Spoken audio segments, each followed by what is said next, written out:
मैं आपको छोटी सी कहानी सुनाता हूँ। 11 अप्रैल 2011 को हमारे कंट्री की एक नेशनल वॉलीबॉल प्लेयर थी, उनका नाम था अरुणिमा वर्मा।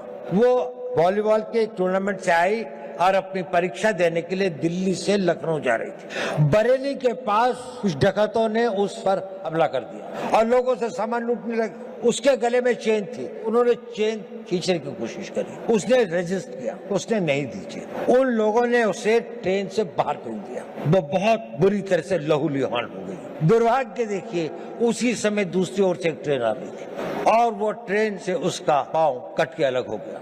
रात के 2 बजे का समय था। उस पटरी के ऊपर कई बड़े बड़े चूहे थे, वो उसके मांस को खाने लगे।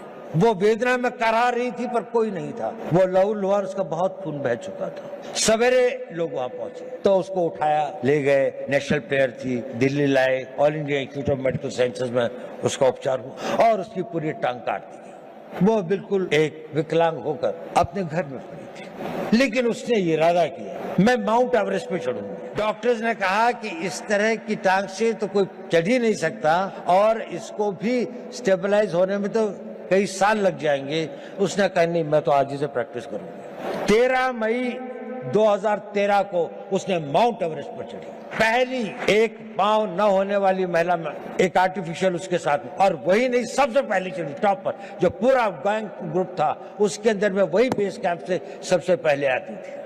क्या था उसके अंदर? फिजिकल स्ट्रेंथ, अपॉर्चुनिटीज, टैलेंट, इस सबसे ज्यादा उसके अंदर वो विल पावर थी। और वो विल पावर उसके साथ में एक दिन में नहीं आई। जब उसके जीवन को लोगों ने पढ़ा, समझा, उसने बचपन से ही अपने अंदर एक ऐसी शक्ति पैदा की थी कि जो उसकी स्ट्रॉन्ग विल पावर थी।